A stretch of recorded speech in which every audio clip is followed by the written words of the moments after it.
નમસ્કાર, નિર્માણ ન્યૂઝની વિશેષ રજૂઆત શેર બજારના ધબકારા કાર્યક્રમ સાથે હું છું આપની સમક્ષ તનુ ખટીક। દર્શક મિત્રો, આપણે શેર બજારના ધબકારા કાર્યક્રમમાં દરરોજ વાત કરતા હોઈએ છીએ શેર માર્કેટ વિશે કે આગામી દિવસોમાં કેવા પ્રકારનું અત્યારે ચેન્જીસ જોવા મળી શકે છે, ગઈકાલના દિવસે શેર માર્કેટ કેવું રહ્યું અને કયા કયા શેરમાં આપણે ઇન્વેસ્ટ કરવું જોઈએ, કયા શેરમાં ઇન્વેસ્ટ કરવાથી બચવું જોઈએ, તમામ બાબતે આપણે ચર્ચા કરતા હોઈએ છીએ। આપણી સાથે આ ચર્ચામાં શેર માર્કેટ એક્સપર્ટ જોડાઈ ગયા છે હરેશભાઈ મોતિયાની। આપનું નિર્માણ ન્યૂઝ પર સ્વાગત છે હરેશભાઈ। ગુડ મોર્નિંગ અને નમસ્કાર દર્શક। હરેશભાઈ, આપણે વાત કરી રહ્યા છીએ શેર માર્કેટ વિશે, તો ગઈકાલનો દિવસ કેવો રહ્યો શેર માર્કેટમાં અને આગામી દિવસોમાં લોકોએ કઈ કઈ બાબતનું ખાસ ધ્યાન દેવું જોઈએ શેર માર્કેટમાં ઇન્વેસ્ટ કરતી વખતે? આપની પહેલી પ્રતિક્રિયા। જો ગઈકાલના દિવસ આમ જોવા જાવ તો પોઝિટિવ છે, આમ જોવા જાવ તો લેકલસ્ટર, સબડ્યુડ, આપ જે શબ્દ વાપરો। પોઝિટિવ એટલે શરૂઆતમાં ખુલતામાં જ માર્કેટે એક નેગેટિવ કેન્ડલ આપી દીધી। પહેલા કલાક સવા કલાકમાં નેગેટિવ બની અને ત્યાં પછી સપોર્ટ લઈને ગ્રેજ્યુઅલી ધીમે ધીમે ધીમે ધીમે દિવસના હાઈ નજીક આવીને અગેન છેલ્લા સમયમાં આપણને ક્યાંક થોડુંક સેલિંગ પ્રેશર જોવા મળી ગયું હતું। મીન્સ બેસિકલી જ્યાં ઓપન થયું હતું એના નજીકમાં જ ક્યાંક આપણને બંધ જોવા મળ્યું છે। હવે હું નિફ્ટીમાં ખાસ વાત કરું ટેકનિકલી, તો ટેકનિકલી નિફ્ટીમાં લોઅર હાઈ લોઅર લો બન્યો છે। કહેવાનો મતલબ કે પ્રીવિયસ ડે નો હાઈ હજી કુદાવ્યો નથી ગઈકાલે, અને it did made a low બનાવીને પછી it did not go down. Normally કેવું હોય કે અપ ટ્રેન્ડમાં જ્યારે પણ હાયર ટોપ હાયર બોટમ બનતું હોય એટલે આપણે તેજી ગણતા હોઈએ, પણ એમાં જ્યારે બ્રેક આવી જાય, હાયર ટોપ હાયર બોટમ ના બને અને લોઅર ટોપ અને લોઅર બોટમ બને, તો સમજી લેવાનું અહીંયા ક્યાંક રિસ્ક છે। તો નિફ્ટીમાં યસ આપણને આ સિગ્નલ જોવા મળે છે। હવે now when it can turn around, કે હવે આને કઈ રીતના આપણે ગણવું, તો બેસિકલી તો નિફ્ટીમાં તો હું એમ કહીશ કે ભાઈ higher lower top lower bottom બન્યું છે તો તમે હવે હાઈના સ્ટોપ લોસ થી કરો, પણ ના, લોઅર લોના સ્ટોપ લોસ થી પ્રિફરેબલી એક ખરીદી આવી શકે છે। કારણ કે આ મેં તમને જે વાત કરી છે શોર્ટ ટર્મ કેન્ડલની વાત કરી છે, લોંગ ટર્મ પિક્ચર તો હજી બી સ્ટ્રોંગ છે, હજી સ્ટ્રોંગ છે। એટલે કઈ રીતના સ્ટ્રોંગ છે કે ભાઈ નિફ્ટીમાં આપણને સપોર્ટ 24,450 જે બેસિક ઓરિજિનલ સપોર્ટ છે એ તો ઉભો જ છે, તો 24,450 નો એક મેઇન સપોર્ટ છે અને એના પ્રમાણે જે ટાર્ગેટ આવે છે 25,100 25,200 આવે છે, રાઈટ। એટલે જેમને લાંબા ટાર્ગેટ માટે રમવું છે તો એમના સ્ટોપ લોસ એમને ખબર છે 24,450 અને એમનો ટાર્ગેટ છે, સ્ટોપ લોસ 24,450 અને ટાર્ગેટ 25,100 ને 25,200 વચ્ચે ડિપેન્ડ શું ન્યૂઝ આવે છે, શું ટ્રિગર આવે છે, ટ્રિગર કરે છે, એને ધ્યાનમાં રાખીને તમારે કામ કરવાનું છે અને સ્ટોક સ્પેસિફિક મુવમેન્ટ આપણને વધારે જોવા મળે છે। ગઈકાલે for example stock specific movement મને જે દેખાઈ હતી that was FMCG sector. Hindustan Unilever લઈ લો, બ્રિટાનિયા લઈ લો, ગોદરેજ કન્ઝ્યુમર લઈ લો, એમાં એક પોઝિટિવનેસ જોવા મળી હતી કારણ કે જે પામ ઓઇલમાં જે એડિબલ ઓઇલમાં જે ટેક્સનું રિડક્શન કરવામાં આવેલું, તો that indirectly benefited FMCG oil and all the cosmetics company. કોસ્મેટિક્સમાં બી ઘણી બધી જગ્યાએ આ બધી વસ્તુ યુઝ થતી હોય છે, તો કહેવાનો મતલબ એ છે કે યસ્ટરડે બટ બેસિકલી એફએમસીજી, તો વી કોન્સન્ટ્રેટેડ ઓન એફએમસીજી। હવે ગઈકાલના ચાર્ટ જોઈને હું બીજા એક સેક્ટરમાં આવી જાઉં, જેમ નિફ્ટી આપણે ગણી એ રીતના બેંક નિફ્ટી આટલા સમયથી મજબૂત દેખાય છે ચાર્ટમાં અને મજબૂત છે બી ખરી। ગઈકાલે પીએસયુ બેંકમાં આપણને વધારે રસ જોવા મળ્યો। પોસિબિલિટી આરબીઆઈની જે મીટ આવી રહી છે એમાં અનાઉન્સમેન્ટ આવે, જે માર્કેટમાં અત્યારે હવા ચાલી રહી છે 50 basis point. Now looking to all the conditions, geopolitical tension, tariff war ને શું 50 બેસિસ પોઈન્ટ આટલું એગ્રેસિવ આપશે? મને થોડીક શંકા છે, 50 ના આપે પણ 25 આપી શકે, તો there is some rate cut coming. Sorry, possibility rate cut coming છે, પણ હવે બેંક નિફ્ટી જે ડેલી બેઝ ઉપર આપણે બેંક નિફ્ટી ફ્યુચરના કેન્ડલ હું જોવા જાઉં તો ડેલી બેઝ ઉપર એક અપ ટ્રેન્ડમાં હેંગિંગ મેન નામની કેન્ડલ બનાવી દીધી છે. હવે અપ ટ્રેન્ડમાં હેંગિંગ મેન કેન્ડલ બને મીન્સ અહીંયા you have to be alert, you have to be alert. તમે આને ઇગ્નોર ના કરી શકો. નો ડાઉટ એક બાજુ રૂમર્સ ચાલી રહ્યા છે કે 50 બેસિસ પોઈન્ટ બેન્કિંગ આ વધશે તે વધશે, બધા માહોલ પોઝિટિવ છે, બટ ચાર્ટ જે કહે છે એ હું કહું છું. હેંગિંગ મેન કેન્ડલ જે બની છે તો ત્યાં આઈ એમ કોશિયસ. તેજી કરવી હોય તો ક્લિયર કટ હેજિંગ સિવાય ના કરાય. હેજ કરીને તમે કરો, ઓકે, તમને ખબર છે કે તમારો રિસ્ક કેટલો રહેશે, રાઈટ? એના વગર આગળ વધવાની જરૂર નથી બેંક નિફ્ટીમાં. ધ રેસ્ટ તમારા ફાઇનાન્શિયલ એડવાઇઝર તમને આમાં સલાહ કરશે કે કઈ બેંક લેવા જેવી છે, શું કરવા જેવું છે, કે આપણે ચર્ચા કરીશું ત્યારે એમાં આપણે ચર્ચા કરીશું. પણ કહેવાનો મતલબ કે બેન્કિંગ સેક્ટરમાં તમારે એલર્ટ રહેવાની જરૂર છે. નિફ્ટીમાં લોઅર ટોપ લોઅર બોટમ બન્યું છે એટલે નેગેટિવ સાઇન છે. જ્યાર સુધી આપણે ગઈકાલનો હાઈ અને પરમ દિવસનો હાઈ નથી ક્રોસ કરતા એ ધ્યાન રાખવાની જરૂર છે. જે લોંગ ટર્મ પ્લેયર છે એમના માટે 24,450, 25,100, 200 એ એમનો ટાર્ગેટ છે. they must be playing according to that. એટલે બધાના કેવું છે કે બધાની રેસીપી અલગ છે અને બધાનું ડાયટ અલગ છે, ડાયવર્સિટી ઘણી બધી છે. તો જેમને ક્લિયર કટ રમવું મીન્સ ટ્રેડ કરવું છે દિવસ પ્રમાણે, તો એ લોકોને તો દિવસમાં જ એ લોકોને સંકેત મળશે. અમુક ઈઓડી ચાર્ટ ઉપરથી જોઈ લઈશું. આપ શું પ્રશ્ન પૂછો છો એ પ્રમાણે આપણને કંઈક સંકેત મળતા હોય તો 100% હું એમનું માર્ગદર્શન આપને આપીશ. યાતાનું જી હરેશભાઈ, ચોક્કસથી ગઈકાલની જો વાત કરીએ તો સેન્સેક્સ અને નિફ્ટીમાં પણ ઘટાડો જોવા મળ્યો છે. તેને લઈને ઘણા એવા લોકોને અસર પણ પડી છે. તો આગામી દિવસોમાં રોકાણકારો કઈ કઈ બાબતનું ખાસ ધ્યાન દેવું જોઈએ? જો હવે માર્કેટમાં જે મુવમેન્ટ આવ્યું છે અને માર્કેટ જે લેવલ ઉપર આવીને બેઠું છે, તો આગામી દિવસમાં એટલે હું તો એમ જ કહું કે કાયમ તમારે જો સ્ટોક માર્કેટમાં કામ કરવું છે તો સૌથી પહેલી વાત તો કોઈની બી સલાહ માનવી નહીં, કોઈની બી સલાહ માનવી નહીં. બીજી વાત, તમે જાતે બધું શીખો, જાતે સમજો, પછી તમે બધાને સાંભળો. અને જ્યારે તમને બંને એ અને બી મીન્સ તમે જેને સાંભળો છો, જેને તમે ફોલો કરો છો અને તમે જે શીખ્યા છો, જો એ બંને વસ્તુ મેચ થતી હોય, તમારા ડેટા પ્રમાણે, તમારા નોલેજ પ્રમાણે બધું મેચ થતી હોય, પછી તમે આગળ વધો. અને ચોથી વસ્તુ, સ્ટોપ લોસ વગર ક્યારે પણ કામ કરવું નહીં. હા, ઘણા વ્યક્તિ એમ કહેતા હોય છે કે સ્ટોપ લોસ સાહેબ 2 વખત હિટ થઈ જાય છે, કાયમ સ્ટોપ લોસ નાખીએ છીએ તો હિટ થઈ જાય છે. તો તમારી ગણતરીમાં ભૂલ છે. જો તમને એમ લાગતું હોય કે તમારો સ્ટોપ લોસ હિટ થઈ જાય છે અને પછી માર્કેટ ઉપર આવી જાય છે, તો સમજી લેવાનું કે તમારા સ્ટડીમાં ક્યાંક ખામી છે, બીજે ક્યાંક ખામી ના હોય. જો સ્ટોપ લોસ હિટ થઈને ઉપર આવતું હોય તો તમે બેક ટેસ્ટ કરો, તમે બીજી સ્ટડી એડ કરો. તમે એક જ સ્ટડી બધામાં તમે કઈ રીતના અપ્લાય કરો? 5 આંગળી છે, 5 આંગળી સરખી નથી, પણ 5 આંગળીની કિંમત છે. તમારે એક આંગળી એમાંથી જતી રહે તો તમને દુઃખ થાય, કેમ? એની કિંમત છે. એનો દુખાવો થાય એના માટે નહીં, પણ એની કિંમત છે.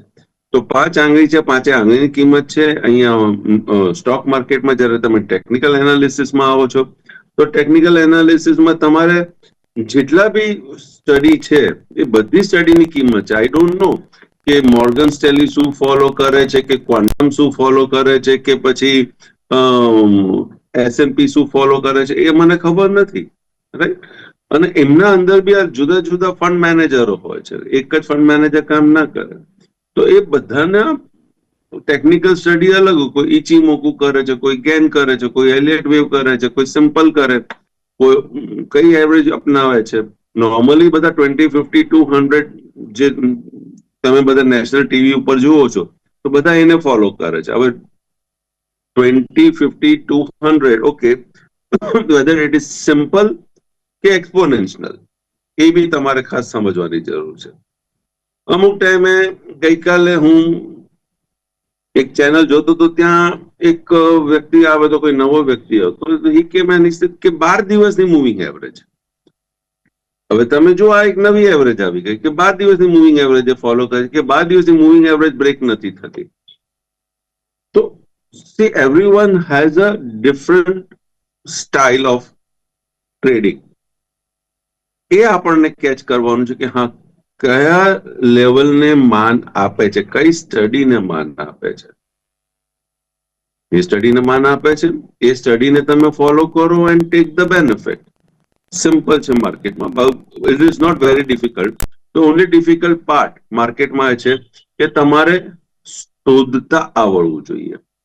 Once you find it, yes, you can take the bottom, you can take the exit also. તમે એન્ટ્રી અને એક્ઝિટ બહુ વ્યવસ્થિત રીતે આપ કરી શકો છો. ધન્યવાદ.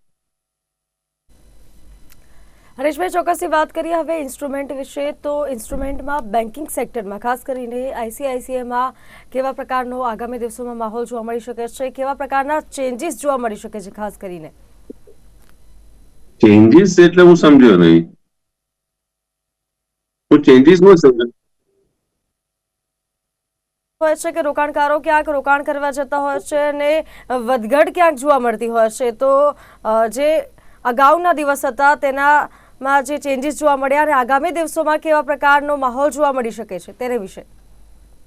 ઓકે, આઈસીઆઈસી બેંક હું અત્યારે ચાર્ટ ઉપર જોઈ રહ્યો છું, તો મને છેલ્લા કેટલા સમયથી હું જો કદાચ સમય બી કાઢવા જાઉં, દિવસ તો નહીં કહું, but from the time means એને જયારે હાઈ બનાવ્યો તો ઓક્ટોબર મહિનામાં, ઓક્ટોબર મહિના પછી આજ દિન સુધી I hardly see white marubozu candle. મને વ્હાઇટ મારુબુઝો કેન્ડલ નથી દેખાતી. It is a black marubozu candle. White marubozu, black marubozu નો મતલબ એ છે કે વ્હાઇટ મારુબુઝો કેન્ડલમાં જે આઈસીઆઈસી બેંક ઓપન થાય છે એના ઉપર બંધ આપે તો આપણે એને વ્હાઇટ મારુબુઝો કેન્ડલ કહીએ છીએ. બ્લેક મારુબુઝો કેન્ડલ એટલે ઓપન થાય એના વિપરીત, મીન્સ નેગેટિવ બંધ આપે તો એને આપણે બ્લેક મારુબુઝો કહીએ છીએ.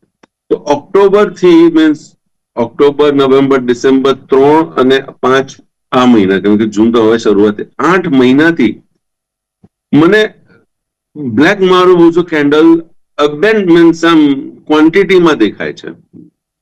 વ્હાઇટ મારુબુઝો કેન્ડલ હાર્ડલી ક્યારેક જોવા મળે છે. પણ બીજી વસ્તુ છે કે આઈસીઆઈસી બેંક, હું જે પેરામીટર ફોલો કરું છું, સ્ટડી ફોલો કરું છું, એવરેજ લાઈનમાં ખાસ કરીને, તો એવરેજમાં it is on the positive side. 20 day 50 day moving average જે છે મારી, તો 20 ડે 50 ડે મૂવિંગ એવરેજમાં it is on the positive side. It has taken the support of 50 day moving average. 50 day moving average આવે છે, positive થઈ જાય છે. હાલના તબક્કે it is above even 20 day moving average. તો ગઈકાલે 20 ડે મૂવિંગ એવરેજ ને ટચ કરીને ત્યાંથી બાઉન્સ થયું છે. તો હું 20 ડે મૂવિંગ એવરેજ ને એઝ અ સપોર્ટ ગણીશ અને એને ધ્યાનમાં રાખીને પોસિબલી આઈસીઆઈસી બેંકમાં એક બોટમ ફિશિંગ બાઉન્સ આપણે જોઈ શકીએ છીએ. ચાર્ટ જોઈને છેલ્લા 3 દિવસમાં it is lower top lower bottom. તો ચાર્ટમાં બેસિકલી નેગેટિવ છે, બટ કારણ કે 20 ડે મૂવિંગ એવરેજ ના નજીક છે ગઈકાલનો લો, તો એના નીચેના હું લોને સપોર્ટ ગણીને બોટમ ફિશિંગ મને ઇન્ટ્રાડેમાં મારી સ્ટ્રેટેજી પ્રમાણે જો મને દેખાય તો ICICI bank becomes a positive instrument. જી હરેશભાઈ, આગળ વાત કરીએ સિમેન્ટ સેક્ટરમાં અલ્ટ્રાટેક સિમેન્ટને લઈને આપની પ્રતિક્રિયા. અલ્ટ્રાટેક સિમેન્ટ હું છેલ્લા 5-7 દિવસથી, કદાચ મને યાદ છે, હું એમાં નેગેટિવ છું. અલ્ટ્રાટેક સિમેન્ટમાં આઈ વોઝ નોટ પોઝિટિવ. ગઈકાલે yes it did make a good candle on the lower side, એમાં કઈ ખરીદી જોવા મળી છે. તો પોસિબિલિટી એક બાઉન્સ બેકની અહીંયા દેખાય છે, પ્રોવાઇડેડ અગેન ઇન્ટરડેમાં આપણને ક્યાંક પોઝિટિવ સિગ્નલ જોવા મળે તો બાઉન્સ બેક દેખાય છે. અને in case A bounce back આવે છે તો ઉપરમાં રેઝિસ્ટન્સ મને 11,500 થી 11,600 આ રેઝિસ્ટન્સ મને દેખાઈ રહ્યું છે. એના પછી હું ફરી રિફર કરીશ. જી હરેશભાઈ, આપણી સાથે કોલર જોડાઈ ચૂક્યા છે. હેલો. એચડીએફસી બેંક, મારુતિ અને બીએસસી કેશના લેવલ જોઈએ આપમાં. આપનો સવાલ રિપીટ કરજો. એચડીએફસી બેંક, મારુતિ અને બીએસસી ના આજના કેશના લેવલ. એચડીએફસી બેંક, મારુતિ અને બીએસપી ગેસના લેવલ આજના. હરેશભાઈ, બધા એક વ્યક્તિના આટલા બધા લેવલ્સ ના અપાય. તનું એચડીએફસી બેંક આપી દઉં છું. એચડીએફસી બેંક આપી દઉં છું. બીજા બી ફોન કોલ્સ આવતા હશે, આપણે એમને બી અટેન્ડ કરીશું. તો એચડીએફસી બેંકમાં બંધ છે 1932.10. અહીંયા મને પીવોટ મળે છે 1935.35. 1935.35 ની ઉપર ટ્રેડ કરે છે તો 1942.70. સપોર્ટ મને મળે છે 1914. ઓકે, આગળ વાત કરીએ હરેશભાઈ. આપણે અન્ય ખાસ કરીને ટાટા સ્ટીલ પર વાત કરીએ. ટાટા સ્ટીલમાં કેવા પ્રકારનો આગામી દિવસોમાં ચેન્જીસ જોવા મળી શકે છે અને રોકાણકારો માટે શું નવું છે, અને ખાસ કરીને ગ્લોબલ લેવલ પર કેવા ચેન્જીસ અત્યારે જોવા મળી શકે છે, શું સંકેત મળી રહ્યા છે, તેના વિશે વાત કરીએ. તેની પહેલા આપણે ટાટા સ્ટીલ પર વાત કરીએ. ટાટા સ્ટીલ મને પોઝિટિવ દેખાય છે. ડોજી કેન્ડલ બની છે ગઈકાલે, અને ગઈકાલનો લો એક ઇમ્પોર્ટન્ટ સપોર્ટ છે. તો 155 અને 150 આ બે એક ઇમ્પોર્ટન્ટ સપોર્ટ છે. એને ધ્યાનમાં રાખીને તમે અહીંયા બોટમ ફિશિંગ નું ધ્યાન રાખી શકો છો. નો ડાઉટ તમે કઈ બી ખરીદી કરો, હેજિંગ સાથે ખરીદી હોવી જોઈએ, કારણ કે ગ્લોબલ ક્યુઝ એટલા બધા વેવર્ટ થતા હોય છે. અમુક ટાઈમે ટેરિફ આવી જાય છે, અમુક ટાઈમે ટેરિફ વિડ્રોલ થઈ જાય છે, અમુક ટાઈમે કંઈક બીજા કંઈક કારણ આવી જતા હોય છે. તો આ બધાને ધ્યાનમાં રાખીને તમારે જે પોઝિશન છે હેજ રહેવી જોઈએ. But yes, Tata steel looks positive, મતલબ બોટમ ફિશિંગ માટે પોઝિટિવ છે. જી, આપણી સાથે કોલર જોડાઈ ચૂક્યા છે. હેલો. હેલો. જી, આપનો સવાલ જણાવશો. હા, કિરણભાઈ, વલ્લભભાઈ બધી શહેર મૂકે છે અને મારી પાસે વખાણ અને જીએચકે ફાર્મમાં છે. વખાણમાં એક પાસે 1100 ના છે અને જીએચકે ફાર્મમાં પણ 1100 થયા છે. તો લમસમ માટે મૂકી રાખવું કે સેલ કરી દેવાય? તો અવાજ ઓછો આવી રહ્યો છે, ફરીથી આપનો પ્રશ્ન જણાવશો.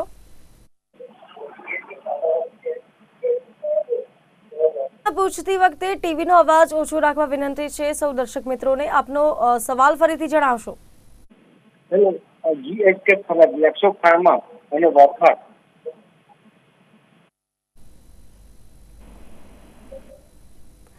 સંપર્ક કપાઈ ચૂક્યો છે હરેશભાઈ. આપણે આગળ વાત કરીએ કે ઘણા એવા સેક્ટર્સ છે, તેમાં વાત કરીશું રિલાયન્સને લઈને. આપનું શું કહેવું છે?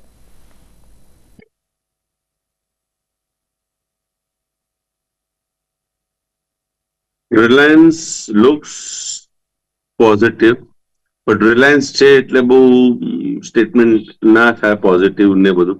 માર્કેટને જો ઉપર લઈ જશે તો રિલાયન્સ લઈ જશે. ગઈકાલનો લો અગત્યનું છે અને એના માટે ઉપરનું રેઝિસ્ટન્સ આવે છે 1425 નું. 1425, 1430 આ એક ઇમ્પોર્ટન્ટ રેઝિસ્ટન્સ છે. આના ઉપર જો ટ્રેડ કરે તો again it becomes positive. It can go towards 1465 to 1470. Candles બધી વ્હાઇટ મારુબુઝો કેન્ડલ બની છે છેલ્લા 3 દિવસમાં, પણ again lower top lower low, lower top lower low એને નેગેટિવ કહે છે. વ્હાઇટ મારુબુઝો કેન્ડલ જે છે એને પોઝિટિવ સંકેત આપે છે. એટલે અહીંયા મિક્સ ટ્રેન્ડની શક્યતા દેખાય છે. અને ઇન્ફોસિસમાં તો તેમાં કેવા પ્રકારના ચેન્જીસ જોવા મળ્યા છે અત્યાર સુધી, અને આગામી દિવસોમાં કેવું રહી શકે છે? જો TCS lower top lower bottom બનાવી રહ્યું છે છેલ્લા 5 દિવસથી, અને બ્લેક મારુબુઝો કેન્ડલ, એટલે બધી વસ્તુ નેગેટિવ થઈ ગઈ. બે આપણે અત્યારે ચર્ચા કરી, બંને નેગેટિવ. ત્રીજી વસ્તુ છે કે જે કેન્ડલ બની છે જ્યાં ઓપન થયું છે ઓલમોસ્ટ ત્યાં જ બંધ આપ્યું છે, એટલે ડોજી કેન્ડલ બની છે. હવે જ્યારે જ્યારે ડોજી કેન્ડલ બને છે મીન્સ ઇનડિસિસિવનેસ એ ઇન્સ્ટ્રુમેન્ટમાં આવી જાય છે. કહેવાનો મતલબ એ છે કે ઇનડિસિસિવનેસ આવી ગઈ છે એટલે અનપ્રિડિક્ટેબલ ઇન્સ્ટ્રુમેન્ટ આ થઈ જાય છે. હવે આના અંદર ડાયરેક્શન શું આવે? કારણ કે આના અંદર બાયર બી એક્ટિવ છે તો સેલર પણ એક્ટિવ છે. તો હવે આના અંદર પોસિબિલિટી શું છે? તો હવે આમાં ગઈકાલનો જો હાઈ ક્રોસ કરે છે દેટ ઇઝ 246061 એના ઉપર ટ્રેડ કરે છે તો એવરી ચાન્સીસ કે આ સોરી 3000 નોટ 2000 તો એના ઉપર જો ટ્રેડ કરે છે મીન્સ 3460 ની ઉપર દેન ચાન્સીસ પ્રોબેબિલિટી 3500 અરાઉન્ડ આવવાની એક્ટિવ થઈ જાય છે. તો બસ એ ધ્યાન રાખવાનું છે. અને ગઈકાલના લોના નીચે ટ્રેડ કરે છે એના નીચે જ કન્ટિન્યુઅસ છે તો આના અંદર વીકનેસની શક્યતા વધારે દેખાય છે. Next instrument is Infosys. ઇન્ફોસિસમાં બી આપણને ડિક્લાઇનિંગ ટ્રેન્ડ દેખાય છે પણ આમાં 12 તારીખે મે મહિનાની 12મી તારીખે એક બહુ મોટી કેન્ડલ બની ગઈ હતી. બહુ મોટી કેન્ડલ બની. એ કેન્ડલ તોડી નથી અને એના નીચે ટ્રેડ થયું નથી હજી. તો અહીંયા એક એ પોઝિટિવ મેં આપને વાત કરી. સેકન્ડ પોઝિટિવ છે કે 3 દિવસથી આ બ્લેક મારુબુઝો કેન્ડલ બનાવે છે. લોઅર ટોપ લોઅર લો બનાવી રહ્યો છે પણ ગઈકાલે એને હેમર કેન્ડલ બનાવી છે. નીચેથી આપણને ખરીદી જોવા મળી છે. હવે ડાઉન ટ્રેન્ડ, હું આને ડાઉન ટ્રેન્ડ ગણું કેમ કે 3 દિવસથી આ નેગેટિવ આવે છે અને ત્યાં હેમર બની છે. હવે ગઈકાલનો હાઈ જો ઇન્ફોસિસ ક્રોસ કરે છે તો again this becomes a positive instrument with yesterday's low as your stop loss and this instrument can go on the northward direction. તો અહીંયા તમારે વોચ લિસ્ટમાં આ ઇન્સ્ટ્રુમેન્ટ રાખવાની જરૂર છે. અને ઇન કેસ તમને ઇન્ટરડેમાં સિગ્નલ મળી જાય છે અને મેં આપને જે વાત કરી કે પોસિબિલિટી દેખાય છે તો ગઈકાલના લોના સ્ટોપ લોસને ધ્યાનમાં રાખીને આના અંદર બોટમ ફિશિંગ આપ કરી શકો છો.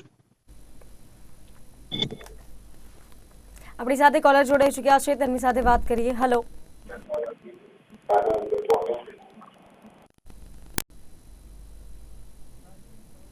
સંપર્ક કપાઈ ચૂક્યો છે. હરેશભાઈ, આગળ આપણે વાત કરીએ સિપ્લા વિશે. તો સિપ્લામાં કેવા પ્રકારનું ચેન્જીસ ક્યાંક જોવા મળી શકે છે અને રોકાણકારો કઈ કઈ બાબતનું ધ્યાન દેવું જોઈએ? આવીને મને લાગે છે કે ડિસ્ટ્રીબ્યુટ થતો દેખાઈ રહ્યો છે. ડિસ્ટ્રીબ્યુટ કેમ કહું છું કે એક નેગેટિવ કેન્ડલ બની હતી બહુ મોટી ઓન 20th of May અને એનો હાઈ ક્રોસ નથી કરતો અને લો પણ તોડતો નથી અને it is trading below 20 and 50 day moving average. એટલે 20 ડે 50 ડે મૂવિંગ એવરેજ ની નીચે ટ્રેડ કરે છે તો એ negative first sign. Second sign કે જે એક નેગેટિવ કેન્ડલ બની છે એ નેગેટિવ કેન્ડલની અંદર જ આ ટ્રેડ કરે છે તો એને આપણને ખબર નથી weather it is a distribution or consolidation. પણ કારણ કે it is trading below 20 day and 50 day moving average એટલે હું આને ડિસ્ટ્રીબ્યુશનના રૂપમાં ગણું છું. એક વાત આ મારા માટે એક ડાઉટફુલ છે but I am not 100% sure કે આ ડિસ્ટ્રીબ્યુશન જ છે. બીજી વસ્તુ છે કે એક બીજી મારો સપોર્ટ મારો એક લાઈન છે જેને હું સપોર્ટ લાઈન ગણું છું બહુ સ્ટ્રોંગ મારી સ્ટડી પ્રમાણે. એ લેવલના નીચે બંધ નથી આવ્યું એટલે 1454 રૂપિયાને નીચે 1454 રૂપિયાને 80 પૈસા કે 90 પૈસાની નીચે મને બંધ જોવા નથી મળ્યું. જે દિવસે મને એના નીચે બંધ જોવા મળશે અને એના નીચે ટ્રેડ કરશે સિપ્લા નેગેટિવ થઈ જશે. નેગેટિવમાં વધારે negative. Whether I should go and buy? No. કારણ કે તમે એક બાજુ એ કહો છો હરેશભાઈ કે 1454 રૂપિયાને 90 પૈસાની નીચે બંધ આપે કે 80 પૈસાની નીચે બંધ આપે તો વધારે નેગેટિવ છે તો પછી અહીંયાથી બાઉન્સ આવવાના ચાન્સીસ છે. પણ યા ચાન્સીસ છે બટ કોન્ફિડન્સ નથી. તો જ્યારે ચાન્સીસ અને કોન્ફિડન્સ બે વસ્તુ મેચ ના થતી હોય why should I go and trade? પછી આમાં આગળ આવી જાય છે, મુવમેન્ટ આવી જાય છે, દેખા જાય કે માર્કેટ ક્યાં બંધ થવાનું છે. તો જે દિવસે મારા પાસે બંને વસ્તુ હશે ચાન્સીસ અને કોન્ફિડન્સ બંને વસ્તુ મને દેખાશે ત્યારે હું એ ઇન્સ્ટ્રુમેન્ટમાં હું આગળ ટ્રેડ ઇનિશિએટ કરીશ but not as of now. I will wait and watch. મને ક્યારે કે ટ્રિગર આમાં જોવા મળે છે મળશે. આજે નહીં મળે તો 2 દાડા પછી મળશે પણ મળશે. ટ્રિગર મળશે એ દિવસે આના અંદર આપણે એક્શન લઈશું. જી હરેશભાઈ, આપણી સાથે કોલર જોડાઈ ચૂક્યા છે. હેલો. હેલો, હા કિરણભાઈ બોલું વિદ્યાનગરથી. મારી પાસે વખત 1140 ના પડ્યા છે અને GHK ફાર્મા ગ્લેક્સો ફાર્મા એ પણ 1100 ના પડ્યા છે. તો બંનેમાં 6 મહિના 12 મહિના બે વખત મૂકી રાખું કે હવે સેલ કરી દેવાય? તમારો પ્રશ્ન એકવાર ફરીથી રિપીટ કરી શકો છો? 1100 ના બંને પડ્યા છે. આપનો પ્રશ્ન આપને સંભળાવ્યો? મને અહીંયા ક્લિયર ના આવે. Hello, વખાડ pharma. વખાર ફાર્માની વાત કરી રહ્યા છે. જી, આગળ પ્રશ્ન બોલો.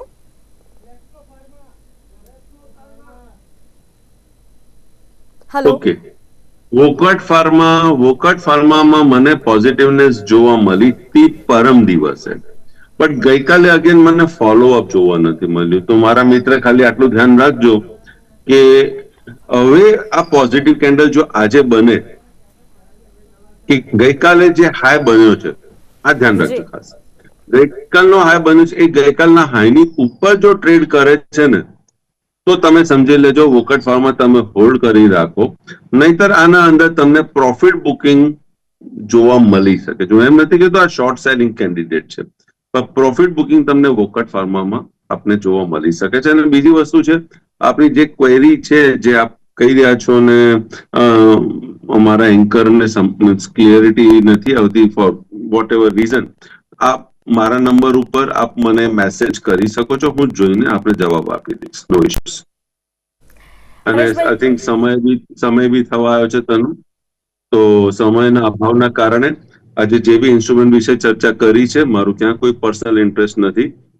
જે અમારા મિત્ર, સગા સંબંધી, ફેમિલી મેમ્બર્સ ટ્રેડિંગ ઇન્વેસ્ટમેન્ટ કરતા હોય છે, કારણ કે ફેમિલી મેમ્બર ઇન્વોલ્વ છે તો આપ મારો ઇનડાયરેક્ટ ઇન્ટરેસ્ટ ત્યાં જોઈ શકો છો. ત્યાં સુધી નમસ્કાર, હેપી ટ્રેડિંગ ડે. જી, તો અમારી સાથે હરેશભાઈ આપ જોડાયા, આપનો ખૂબ ખૂબ આભાર. ને દર્શક મિત્રો, ખાસ કરીને આપણે શેર માર્કેટ વિશે દરરોજ ચર્ચા કરતા હોઈએ છીએ. આ ચર્ચામાં આપે પણ કોલ કર્યા અને આપનો પણ ખૂબ ખૂબ આભાર. કાલ ફરી મળીશું. નમસ્કાર.